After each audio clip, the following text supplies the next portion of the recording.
प्यारे बच्चों, श्वसन क्रिया आज हम फिर से पढ़ रहे हैं। उसमें हमें ये जानना है, ये 2 चरणों में ख़त्म होती है। सबसे पहले तो सिर्फ जो हम वायु ले रहे हैं वो फेफड़ों तक कैसे पहुंचती है, या जो फेफड़ों में वायु है वो बाहर कैसे निकलती है, ये जानना है। और दूसरा चरण है कि जब फेफड़ों में वायु पहुंच जाती है तो वहाँ से हमारे शरीर में कैसे पहुंचती है। तो सबसे पहले आप देख रहे हैं कि हमारा ये जो पूरा श्वसन तंत्र हम समझा चुके हैं। नाक से वायु अंदर जाती है, गर्म और फिल्टर होती है। उसके बाद ग्रसनी में जाती है, ग्रसनी के बाद श्वास नली में जाती है, और वहाँ जगह जगह सीलिया होते हैं, यानी कि छोटे छोटे महीन बाल होते हैं जो वायु को फिल्टर करते हैं। उसके बाद श्वसनी में जाती है। श्वसनी हमारी जो 2 शाखाओं में बढ़ जाती है नली, उसको हम ग्रसनी कहते हैं, और प्रत्येक नली फुफ्फुस में जाती है। फुफ्फुस मतलब फेफड़े। अब आगे हम देखते हैं कि सांस लेते हैं तो तब क्या होता है, और सांस छोड़ते हैं तब क्या होता है। जब हम सांस लेते हैं तो ऑक्सीजन वाली वायु, जिसमें ऑक्सीजन भी है, वो हमारे शरीर में अंदर प्रवेश करेगी। अंदर कैसे प्रवेश करेगी, ये आप चित्र देख रहे हैं। इसमें क्या होता है कि पसलियाँ बाहर की तरफ आती हैं। यहाँ पर डायफ्राम है, ये नीचे की तरफ आता है, तो इससे जो वक्ष गुहा है, ये इसका आयतन बढ़ जाता है। वक्ष गुहा के आयतन बढ़ने से हमारे नासा गुहा से जो है वो वायु अंदर जाती है। ये एरो हमें ऐसे लगाई हुई है अंदर की तरफ, यानी कि हवा अंदर आए।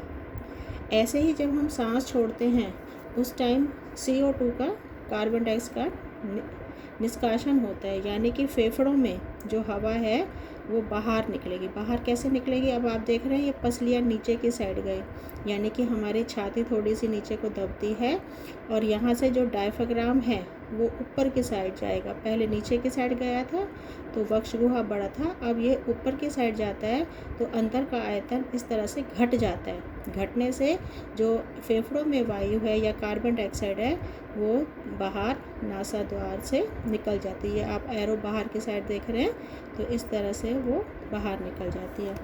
उसके बाद हम देखते हैं कि अब हमारी जो अब आगे की प्रणाली क्या होती है कि श्वसन जो फेफड़ों में आ गई वो वायु, तो श्वसन श्वसनिकाय में आ गई। फिर वो कूपिका की भी छोटी छोटी ट्यूब होती है, उनको कूपिका वाहिनी कहते हैं। कूपिका वाहिनी जो है उस वायु को कूपिका तक ले जाएगी, और कूपिका में ही गैसों का आदान प्रदान होता है, यानी कि ऑक्सीजन जो है वो शरीर अंदर ले लेता है और कार्बन डाइऑक्साइड कूपिका में बाहर छोड़ता है। अब जो चित्र हम देख रहे हैं ये एक कूपिका का बहुत बड़ा चित्र है। ये वाला चित्र, इसमें क्या दिखा है, इसमें आप कुछ रेड एरोज देख रहे हैं। रेड एरो दिखा रहे हैं कि जो ऑक्सीजन वाली वायु है वो अंदर आ रही है, और नीली एरो दिखा रहे हैं कि जो कार्बन डाइऑक्साइड है वो बाहर की ओर जा रही है। अब आप देखें कि जब वायु आती है कूपिकाओं में आती है, तो कूपिकाएँ की जो सतह है वो बहुत पतली है, और इसमें बहुत सारी रुधिर की वाहिकाएँ हैं, खून की नलियाँ हैं, बहुत बारीक बारीक नलियाँ होती हैं। उन्हें हम केशिकाएँ कहते हैं। केशिकाएँ याद रखना है, केशिकाएँ, कोशिकाएँ नहीं, केशिकाएँ। ये देखो ऊपर लिखा हुआ है यहाँ पर केशिकाएँ। ये खून की बहुत बारीक नलियाँ होती हैं। तो वहाँ से ये जो यहाँ से जो हमारी ऑक्सीजन है वो केशिकाओं में चली जाती है, और केशिकाओं में रक्त बह रहा है, उसमें कौन से में जाएगी, लाल रक्त कोशिकाओं में। हमें मालूम है खून में, रक्त में लाल रक्त कोशिकाएं होती हैं, तो वहाँ पर ये ऑक्सीजन चली जाती है। और रक्त में से जो कार्बन डाइऑक्साइड है वो यहाँ पर छोड़ दी जाती है, तो ये बाहर की साइड निकल जाती है, और आगे जो मैंने बस समझाया फेफड़ों से कैसे बाहर जाएगी वो होता है। अब हमें ये देखना है कि जो शरीर अगर छोटा है तो सिर्फ इतना ही, ये जो विसरण का दाब है, विसरण के दाब से ही शरीर के अंगों तक ऑक्सीजन का पहुंचना और कार्बन डाइऑक्साइड का निकलना हो जाता है। लेकिन जब जीवों का शरीर बड़ा होता है तो ऑक्सीजन को मतलब पूरे शरीर तक पहुंचाने में कौन सहायता करता है, तो हमारे रक्त में एक वर्णक होता है, उसका नाम है हीमोग्लोबिन। आपने इसका नाम याद रखना है, ये है श्वसन वर्णक हीमोग्लोबिन। ये उसका मतलब जो ऑक्सीजन है उसको ले जाने का बहुत बड़ा काम करता है। ये ऑक्सीजन को अपने साथ ले लेता है और पूरे हमारी जो कोशिकाएं हैं पूरे शरीर में, वहाँ तक ये इसको ऑक्सीजन को पहुँचाता है। अब हम इसके प्रश्न उत्तर देख लेते हैं।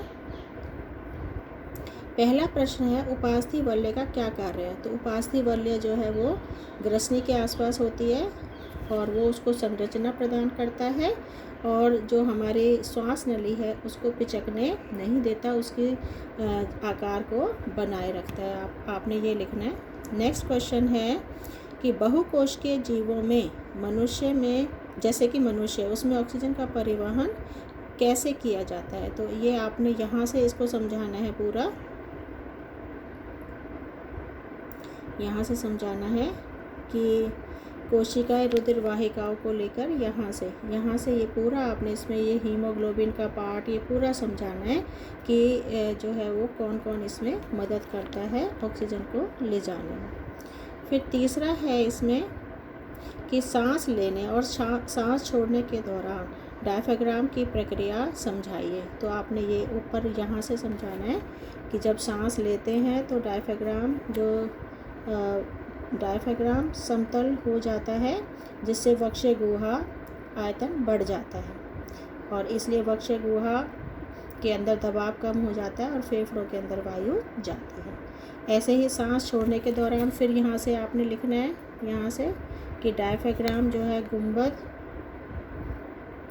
गुंबद के आकार का हो जाता है, इससे वक्षीय गुहा का आयतन कम हो जाता है, वायु का दाब कम हो जाता है और फेफड़ों से वायु बाहर निकल जाती है।